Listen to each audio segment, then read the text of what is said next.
स्वागत है आपके अपने YouTube चैनल प्रत्यांश मैथ क्लासेस में। आज हम लोग वर्ष 2019 के मैट्रिक परीक्षा में जो फर्स्ट सिटिंग में जो मैथ के प्रश्न हैं, आज उन्हीं को हल करने वाले हैं। चलिए हम लोग शुरू करते हैं।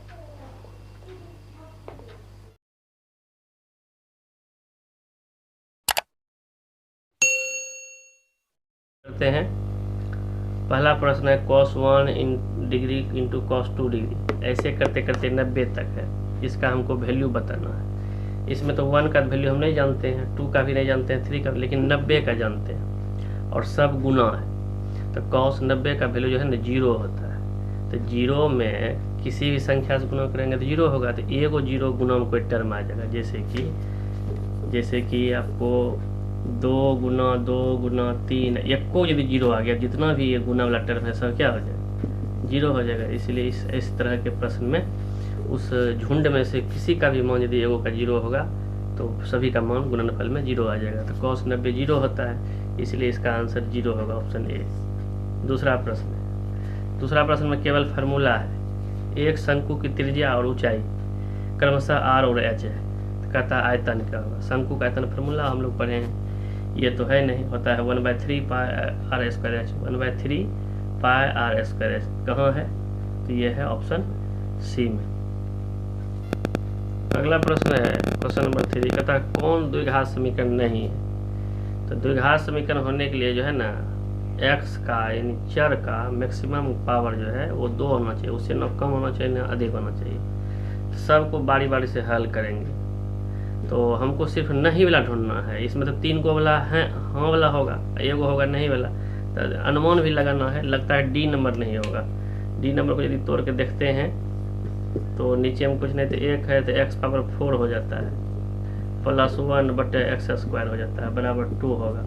इसको जब हल करते हैं तो x 4 प्लस 1 बराबर 2x स्क्वायर होता है, यानी x पावर 4 मतलब x पावर 4 कटता नहीं, x पावर 4 रह ही जाता है। इसका मतलब वह का ऑप्शन डी वाला जो है वह द्विघात समीकरण नहीं है, इसलिए इसका ऑप्शन डी होगा। X square plus 1/x square बराबर 2 यह द्विघात समीकरण नहीं है, क्योंकि इसका अधिकतम घात 4 आ जाता है। द्विघात समीकरण होने के लिए अधिकतम घात 2 होना चाहिए, उससे कम नहीं होना चाहिए, ना उससे ज़्यादा होना चाहिए। और चौथा नंबर प्रश्न है एक ठोस घन है। घन आप जानते हैं, ये घन है। कहता है इसमें से गोला काटा गया है।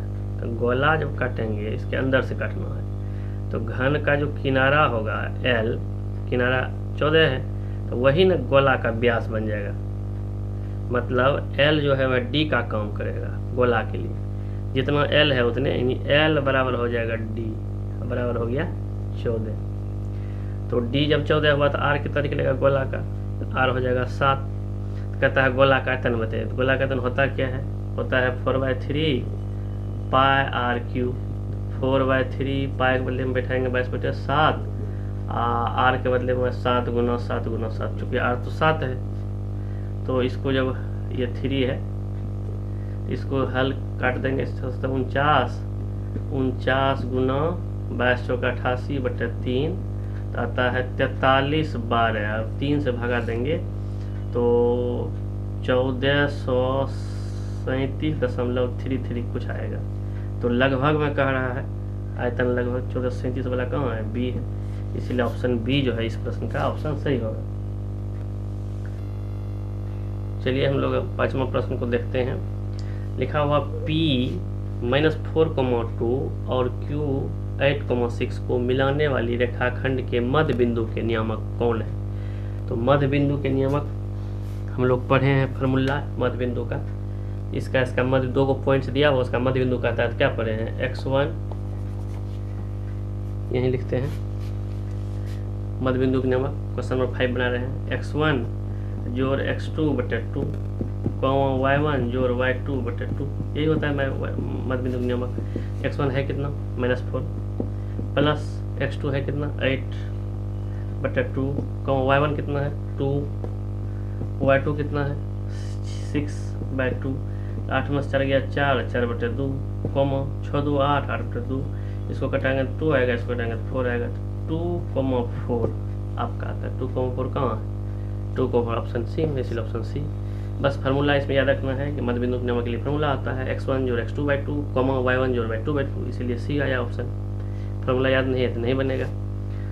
ये भी फार्मूला ही है 6 नंबर क्वेश्चन का है। cos 90 डिग्री माइनस ए, मतलब थीटा की जगह पे ए है, तो cos 90 डिग्री माइनस थीटा होता है साइन थीटा, मतलब थीटा की जगह ए है तो cos 90 डिग्री माइनस ए बराबर साइन ए होगा। ऑप्शन बी इसका सही होगा।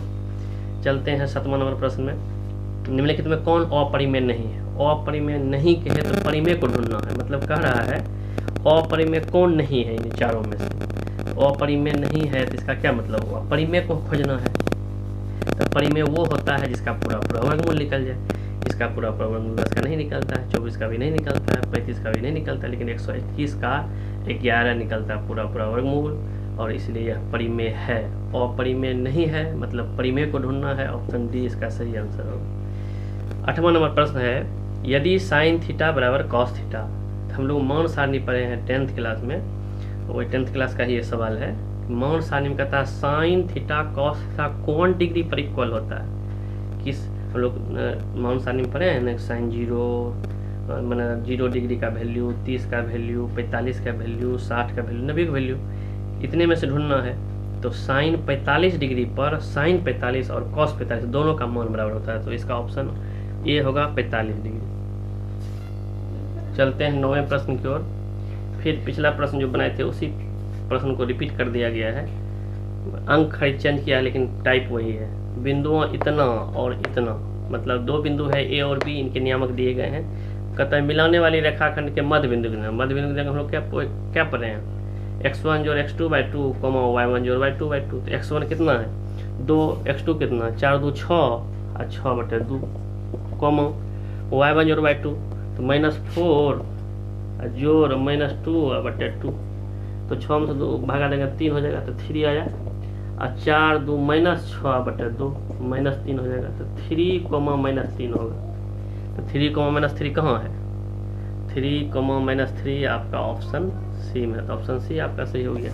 सेम पिछला वाला सवाल था उसी को रिपीट किया गया है, सिर्फ डिजिट चेंज कर दिया गया है। 10वां नंबर प्रश्न कई बार मैट्रिक परीक्षाओं में पूछे जा चुके हैं और बार बार पूछते हैं, इसका कॉन्सेप्ट जानना जरूरी है। कहता है 10 नंबर प्रश्न में किसी वृत्त के बाह्य बिंदु से, बाह्य बिंदु किसे कहते हैं? बाहरी बिंदु को। ये वृत्त है।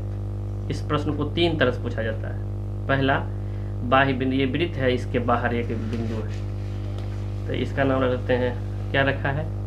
PA स्पर्श रेखा है, एक है PB, तो यहाँ P है, तो PA PB। तो हम लोग इसके लिए एक थ्योरम जानते हैं कि वृत्त के बाह्य बिंदु से जो स्पर्श रेखा खींची जाती है, वृत्त, पहले तो इसमें 3 प्रश्न पूछे जाएंगे।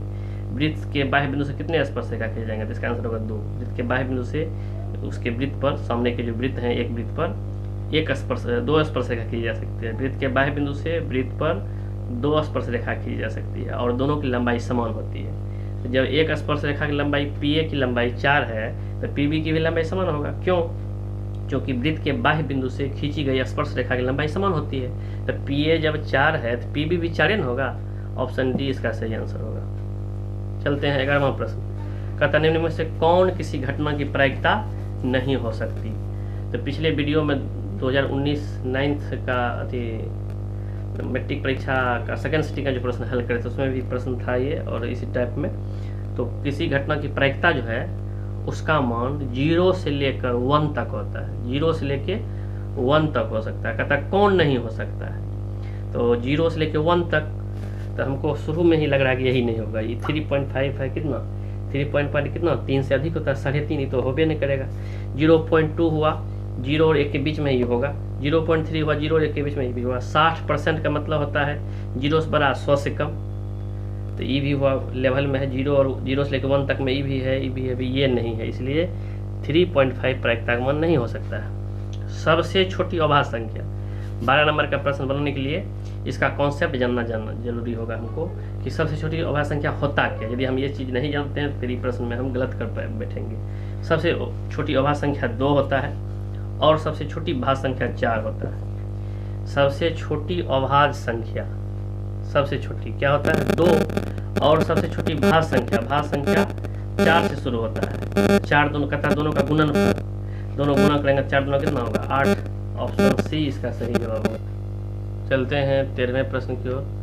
लिखा हुआ है 6 सेमी भुजा वाले घन में से 2 सेमी भुजा वाले घन कितने कितने बनाएंगे। मतलब 6 cm घन वाला भुजा है वाला घन है, 2 cm वाला क्या को बनेगा, बड़का से छोटका काट के बनाना है। इसमें से करना क्या है कि बड़ा जो भुजा वाला जो घन है किनारा वाला, उसका आयतन में से छोटे घन वाले आयतन से भाग दे देंगे। तो बड़े घन का भुजा है 6, तो उसका आयतन होगा 6 गुना 6 गुना 6, और छोटा घन की भुजा 2, तो इसका आयतन होगा 2 गुना 2 गुना 2। इसको काट दीजिए, 2 तिया 6, 2 तिया 6, 2 तिया 6, तो 3 तिया 9, तिया 27, 27 को घन बनेगा। ऑप्शन डी इसका सही आंसर। 14 नंबर तो प्रश्न ही है, sine square theta plus cos square theta 1 होता है। ये तो फार्मूला तो याद करना पड़ेगा, sine square theta plus cos square theta 1 होता है। ऑप्शन ए सही। ये प्रश्न पिछले वीडियो में भी बताया गया है। 2 समरूप त्रिभुज है, उसके क्षेत्रफलों का अनुपात दिया गया है। क्षेत्रफल का अनुपात रहेगा, भुजा का अनुपात पूछेगा, संगत भुजा का, दोनों का वर्गमूल निकालेंगे। 64 का वर्गमूल 8, 121 का 11, 8:11। 8:11 कहाँ है, ऑप्शन ए में है। यदि वही ई रहता, पूछता क्षेत्रफल का अनुपात बताइए, भुजा का अनुपात रहता, क्षेत्रफल का अनुपात दोनों का स्क्वायर कर देते। चलते हैं 16वां नंबर प्रश्न में। 2 चर में 2 एक घातीय समीकरण है। कहता है उसका जो ग्राफ है ना एक दूसरे को काटता है। ये भी पिछले वीडियो में बताए थे। ग्राफ जब काटेगा ना तो उसका एक हल होगा। 3 तरह के ग्राफ बताए थे, एक प्रतिच्छेदी, एक समांतर, एक समपाती, एक खैप दोनों चढ़ गया था। तो प्रतिच्छेदी होगा ना तो अद्वितीय हल होगा। अद्वितीय हल किसे कहते हैं, अद्वितीय हल केवल एक हल को कहते हैं, इसलिए ऑप्शन इसका ए सही होगा। चलते हैं अगले प्रश्न की ओर। 17वां नंबर प्रश्न, समांतर श्रेणी यानी एपी दिया हुआ है। एपी दिया हुआ 54, 51, 48, 45। कहता 10वां पद ऐसे करते ही पहला, दूसरा, तीसरा, चौथा, 5वां हुआ ना, इसे कहते 10वां नंबर पर क्या आएगा। तो ऐसे सवाल कैसे बनाते हैं, तो पहले ए लिखते हैं। ए क्या होता है, प्रथम पद। प्रथम पद कौन सा है, 54। और डी कैसे निकालते हैं, दूसरा में से पहला घटाते हैं, या तीसरा में से दूसरा में से, अगला में से उसे एक पहले पद को घटाते हैं। तो 51 में से दूसरा में से हम पहला को घटा लेते हैं। 51 में से 54 घटाएंगे, किसी को भी घटा सकते हैं। 48 में से 51 को भी घटा सकते थे, 45 में से 48 को भी घटा सकते थे, क्योंकि सबका सर्वंतर एपी यदि में है, एपी में यदि वो है, कह रहा है एपी में है, सर्वंतर सम होगा ही। तो 51 में से 54 जाएगा, 51 में से ही 54 जाएगा, तो माइनस में जाएगा। 51 3 54 है तो -3 होगा। तो ए और डी मालूम हो तो क्या पद का 10वां पद, तो ए 10, तो जमा पद के ए लिख लेंगे, उसमें एक घटा देंगे 9d। यदि 10वां पद कहेगा तो a + 9d, 25वां पद कहेगा तो a + 24d, माने d में एक घटा देंगे। 100वां पद कहेगा तो a + 99d। तो 10वां कह रहा तो a + d में एक घट जाएगा, 9d होगा। a का मान कितना है, 54 प्लस 9d का वैल्यू कितना है, -3। तो 54 - 9 तिया 27। तो 7 में से 4 में से 7 गया, 14 में 7 गया 7, 4 में से 2 गया 2, 27 इसका आंसर होगा, जो कि ऑप्शन ए में 10वां पद होगा 27। 18वां नंबर प्रश्न पूछता है कि ये किस पाद में है। तो हम देखते हैं गौर से, पहला वाला जो है इसका कोई चिन्ह न है तो प्लस है, अब बाद वाला का माइनस है। हम लोग पढ़े हैं पिछले वीडियो में कि प्लस माइनस जो होता है, एक्स वाला एक्स नियामक प्लस और वाई नियामक माइनस, यह द्वितीय पाद में होता है। तो द्वितीय पाद, इसका चिन्ह सिर्फ इस संख्या में नहीं देखना, चिन्ह देखना है। प्लस है इसका कुछ नहीं, इसका माइनस है, द्वितीय पाद होगा, ऑप्शन बी। चलते हैं 19वां नंबर प्रश्न। 19वां नंबर जो प्रश्न है आप देख सकते हैं, 10 स्क्वायर, सॉरी यहाँ पे मिस हो गया है, ये बी नहीं होगा। क्यों, क्योंकि ये जो होता है ये प्लस प्लस होता है प्रथम पाद, ये होता है माइनस प्लस माइनस प्लस होता है। तो यहाँ प्लस पहले है तो ये आ जाएगा चतुर्थ पाद में, प्लस माइनस, और ये होता है माइनस माइनस। तो हमको प्लस माइनस ना है, ऊपर पहले कुछ नहीं तो प्लस है, अब बाद में माइनस है, तो प्लस माइनस जो है ना चतुर्थ पाद में होता है। और चतुर्थ पाद आपका ऑप्शन डी में है। बी नहीं होगा, बी मिस से ठीक लग गया था। चलते हैं 19वां नंबर प्रश्न में। tan स्क्वायर 60 डिग्री, इसमें प्रायः बच्चे गलती करते हैं। tan स्क्वायर 60 डिग्री पूछा है ना, तो बच्चा tan 60 का मान बता देगा √3, लेकिन पूछा है tan स्क्वायर 60, तो tan स्क्वायर 60 को हम लिखेंगे tan 60 का होल स्क्वायर। इससे पहले भी पीछे वीडियो में देखें, tan 60 को हम लोग लिखेंगे tan स्क्वायर 60 को tan 60 का होल स्क्वायर। tan 60 का वैल्यू होता है √3, इसका स्क्वायर, √3 का स्क्वायर, √3 3 ना होता है, तो 3 कहाँ है? ऑप्शन बी में है 3। चलते हैं 25वां नंबर प्रश्न। 25 में पूछ रहा है कि किस द्विघात बहुपद के शून्यकों का योग को अल्फा प्लस बीटा कहते हैं। अल्फा प्लस बीटा का वैल्यू है -3 और गुणनफल है 2, अल्फा इंटू बीटा का वैल्यू है 2। तो द्विघात बहुपद बनाते कैसे हैं? तो होता है x² minus alpha plus beta into x plus alpha into beta, यही होता है। तो x² तो है ये है, अल्फा प्लस बीटा का मान -3 है, x है, अल्फा इंटू बीटा का मतलब 2 है, तो x² minus plus 3x plus 2, x² plus 3x plus 2 कहाँ में? ऑप्शन ए में है, इसलिए ऑप्शन ए ही सही होगा। हमारा वीडियो आपको पसंद आता हो तो आप इसे सब्सक्राइब करें, लाइक करें और दोस्तों में शेयर करें, ताकि आने वाला हर एक वीडियो और बेल आइकन का जो नोटिफिकेशन होता है घंटा, वह जरूर दबाएं, ताकि आने वाले जैसे वीडियो हम अपलोड करेंगे आपको तुरंत नोटिफिकेशन मिल जाएगा। वीडियो देखने के लिए धन्यवाद।